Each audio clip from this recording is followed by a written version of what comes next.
तो हेलो दोस्तों, स्वागत है आपका हमारे इस नए वीडियो में। आज हम जानेंगे कि हम सेलेनियम वेब ड्राइवर का यूज़ करके हम कैसे अपने वेब ड्राइवर को ऑटोमेट कर सकते हैं कोड से। ठीक है, और आज मैं उस वेब ड्राइवर का यूज़ करके आपको स्क्रैपिंग करके दिखाऊंगा एक पोर्टल की, जो है मीशो। मीशो को हम नॉर्मली, मीशो का जो भी डेटा होता है हम उसको नॉर्मली स्क्रैप नहीं कर सकते, क्योंकि ये एक सिंगल पेज एप्लीकेशन पे बना हुआ है। ठीक है, जिन लोगों को रिएक्ट के बारे में पता होगा वो लोग समझ सकते हैं कि सिंगल पेज एप्लीकेशन होता क्या है। ठीक है, इस सिंगल पेज एप्लीकेशन में अगर हम कुछ भी दबाते हैं तो उसमें यूआरएल की कंस्ट्रक्शन इतनी नहीं होती। अगर मान लीजिए मैं इसके रिव्यूज को देखूंगा और आप यहाँ पे इस यूआरएल पे ध्यान रखेंगे और देखिए, मैं इसके रिव्यूज पे क्लिक कर रहा हूँ तो ये आ गया। ठीक है, अब मैं इसको डायरेक्टली उठा के दूसरे वेब ब्राउजर पे पेस्ट करूंगा, दूसरे टैब पे पेस्ट करूंगा इस लिंक को, तो आप देख सकते हैं कि क्या होगा। तो आपने देखा कि कुछ ये अपने आप इसने खोला और ये बंद हो गया, तो इस कारण हम जो भी इसकी जो रिव्यूज हैं उसको स्क्रैप नहीं कर सकते, इसलिए हम सेलेनियम के वेब ब्राउजर का यूज करेंगे। तो आप यहाँ पे देख सकते हैं कि जैसे हम किसी और में जैसे फ्लिपकार्ट में हम पेज की कंस्ट्रक्शन करते थे, जैसे पेज नंबर 1 पेज नंबर 2 हम कंस्ट्रक्शन करते थे और हम अपने कोड से ही उस पेज नंबर को अपेंड कराते थे। तो यहाँ पे आप देख सकते हैं कि वेब मोर का ऑप्शन है, अगर मैं इसको क्लिक करूंगा तो आपने देखा अगेन फिर यहाँ पे कोई भी यूआरएल में कंस्ट्रक्शन ना हुई, तो इस वजह से हम सारे रिव्यूज जो स्क्रैप करना चाहते हैं हम नहीं कर पाएंगे। तो इसलिए हम सेलेनियम के वेब ड्राइवर का यूज करेंगे। तो वापस से मैं आपको कोड में लेके चलता हूँ और मैं आपको दिखाता हूँ कि हम अपने कोड में क्या लिखेंगे, कैसे करेंगे कि हम अपने वेब ड्राइवर को ऑटोमेट कर सकें। फर्स्ट ऑफ ऑल हमें वही पुरानी चीज़ें जो स्क्रैपिंग में यूज़ होती हैं, ब्यूटीफुल सोप हो गया, आपको रिक्वेस्ट हो गई, और बाकी चीज़ें जो हो गई उन सब पैंडास हो गए, उन सब चीज़ों का यूज़ करेंगे, डेट एंड टाइम मॉड्यूल का यूज़ करेंगे। और उसके बाद हम यहाँ पे देख सकते हैं कि सेलेनियम की कुछ लाइब्रेरीज हैं, सेलेनियम की कुछ इंटरनल लाइब्रेरीज हैं, हमने उनका इस्तेमाल किया है। जिससे सेलेनियम से हमने वेब ड्राइवर को इम्पोर्ट करवाया है, ऑप्शंस को इम्पोर्ट करवाया है, बाकी सारी बहुत सारी चीज़ों को इम्पोर्ट करवाया है। ठीक है, तो अब सीधा देर ना करते हुए मैं अपने कोड को समझाता हूँ। तो आप यहाँ पे देख सकते हैं कि फर्स्ट ऑफ ऑल मैंने यहाँ पे अपने वेब ड्राइवर का पाथ दिया है। तो जो कि मैं यहाँ पे क्रोम ड्राइवर का यूज कर रहा हूँ, तो यहाँ पे मैंने अपने क्रोम ड्राइवर का पाथ दिया है। ठीक है, हर पीसी में ये क्रोम ड्राइवर का पाथ सेम होता है, तो आप यहाँ पे देख सकते हैं कि आपके पीसी में भी सेम होगा। आप भी ये चीज डाल सकते हैं। उसके बाद यहाँ पे मैंने ऑप्शंस, जो सेलेनियम में एक और लाइब्रेरी है ऑप्शंस की, वो उसका इस्तेमाल किया है।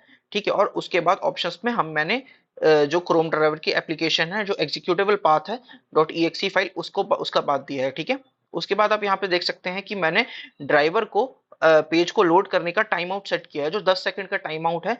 कि जब भी जब हमारा वेब ड्राइवर चलेगा तो फर्स्ट ऑफ ऑल 10 सेकंड का टाइम लेगा, फिर उसके बाद जो ये लिंक है, जो पहले मैंने इस लिंक को दिया है, जो कि इस मीशो के इस पेज का लिंक है, उसको मैंने यहाँ पे डाला है, और उसके बाद इसको चलाएगा जो ये ड्राइवर डॉट गेट का यूज करके। उसके बाद ये ड्राइवर डॉट मैक्सिमाइज का यूज करेगा, जबकि हमारी विंडो अगर मान लीजिए कि ये छोटी मिनिमाइज है, छोटी छोटी फॉर्म में है, तो उसको मैक्सिमाइज कर देगा। फिर उसके बाद मैंने अपने वेब ड्राइवर का यूज करके जो हमारे बटन्स हैं उनका यूज कर उनको क्लिक करवाया है। तो उसके लिए आपको मैं दिखा देता हूँ कि ये जो बटन का एक्स पाथ है, जो एक्स पाथ से मैंने इस बटन को ओपन करवाया है, ये हमें कैसे मिलेगा, तो मैं आपको दिखा देता हूँ। मैंने फर्स्ट ऑफ ऑल इस बटन को दबाया है, जो कि वे ऑल रिव्यू से, तो मैं इसको कंट्रोल शिफ्ट आई दबाता हूँ और यहाँ पे होवर करके इस बटन को क्लिक करता हूँ। तो आप ये देख सकते हैं ये आया, और मैंने इसको कॉपी करके इसका कॉपी एक्सपाथ कर लिया है, जो कि मैं आपको एक बार दिखा देता हूँ।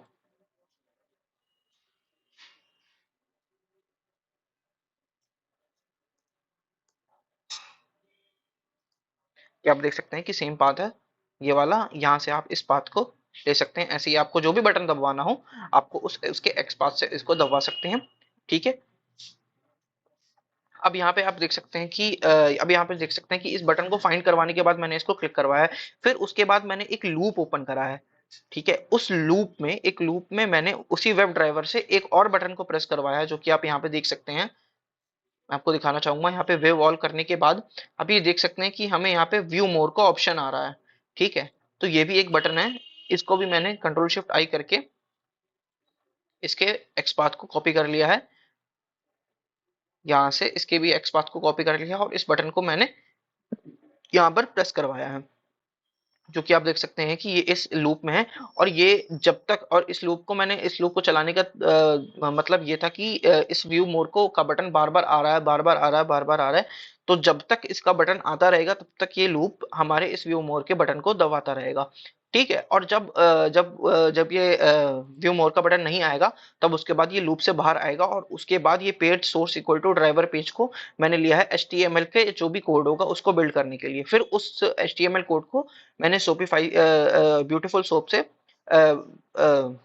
HTML कोड को पार्स किया है, और उसके बाद उसको सूप में वो स्टोर करवा दिया। उसके बाद मैंने यहाँ पे एक फंक्शन चला है, जो जो चीजें मुझे चाहिए, जैसी जैसी चीजें चाहिए मुझे स्क्रैप करनी है, जैसे जो जो क्लासेस मुझे चाहिए, जैसे मान लीजिए मुझे ये वाली क्लास चाहिए जिसको मैंने स्क्रैप करना है, जो कि नाम की क्लास है, तो मैंने उस क्लास को यहाँ पे कॉपी किया। ये रही आपकी क्लास, इस क्लास को कॉपी करके मैंने यहाँ पे पेस्ट कर दिया। आप देख सकते हैं नेम क्लास है ये वाली, और इसके बाद इसको मैंने एक डेटा सेट में अपेंड करवा लिया। जैसे कि रिव्यूज करके मैंने एक डेटा सेट ओपन करा है यहाँ पे, और उसके बाद उस डेटा सेट में इसको अपेंड करवा लिया। उसके बाद मैंने यहाँ पे इस लूप को बंद किया, इस फंक्शन को बंद किया है। ठीक है। और उसके बाद मैंने यहाँ पे फर्स्ट ऑफ ऑल प्रिंट करवाए जितने भी रिव्यू स्क्रैप हुए हैं वो। और फिर उसके बाद आप यहाँ पे देख सकते हैं कि मैंने वही वापस से गूगल शीट की एपीआई को यूज करा है उसमें अपेंड करवाने के लिए। अगर आपने ये वीडियो नहीं देखी है कि हम गूगल शीट की एपीआई को यूज कैसे कर सकते हैं, तो उसका लिंक मैं डिस्क्रिप्शन में दे दूंगा, तो आप वहां से जाके देख सकते हैं कि हम गूगल शीट्स की एपीआई को यूज कैसे कर सकते हैं, और आप उसका यूज कर सकते हैं। तो बिना देरी करते हुए मैं आपको इस कोड को रन करके दिखाता हूँ कि ये कैसे काम करता है। फर्स्ट ऑफ ऑल मैंने इस कोड को रन करा, और इसने ड्राइवर को ओपन किया और लिंक ओपन कर दिया। तो आपने ये देखा होगा कि क्या हुआ, कि इसने फर्स्ट ऑफ ऑल जो मेरा पहला बटन था उसको ओपन किया, और आप देख सकते हैं ये व्यू मोर का बटन लूप में है, और लूप में इस व्यू मोर के बटन को दबाता जा रहा है अपने आप। ठीक है। और ये दबाता रहेगा जब तक कि उसको व्यू मोर का बटन पूरे पेज के पार्सर में मिलता रहेगा।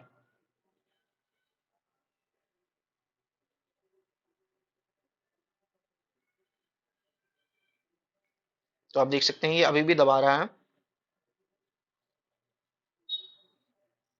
तो शायद व्यू मोर का बटन नहीं है। अब ये भी पेज की कंस्ट्रक्शन चल रही है, और रिव्यू को ये स्क्रैप कर रहा है हमारा सेलेनियम वेब ड्राइवर। और मैं आपको उतनी देर में कोड दिखा देता हूँ कि देखिए यहाँ पे इसने स्क्रैपिंग कर ली। ठीक है। और इसने रिव्यूज को गूगल शीट में सेव कर दिया। तो मैं आपसे आपको गूगल शीट में लेके चलता हूँ। ये हमारे गूगल शीट का लिंक है।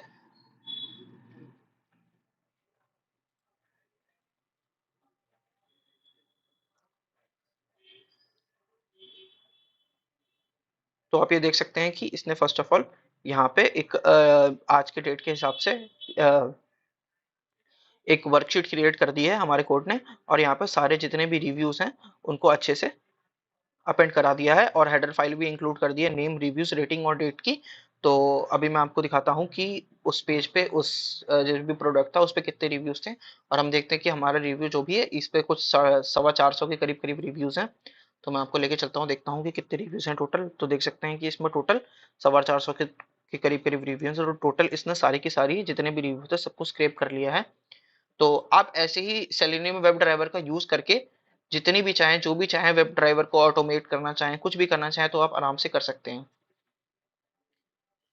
अगर आपको वीडियो इन्फॉर्मेटिव लगा हो तो हमारे चैनल को सब्सक्राइब करें, इस वीडियो को लाइक करें। Thank you. और इस कोड का गिटहब की रिपोजिटरी में डालकर इस कोड का लिंक मैं डिस्क्रिप्शन में दे दूंगा। Thank you. Thanks for watching the video.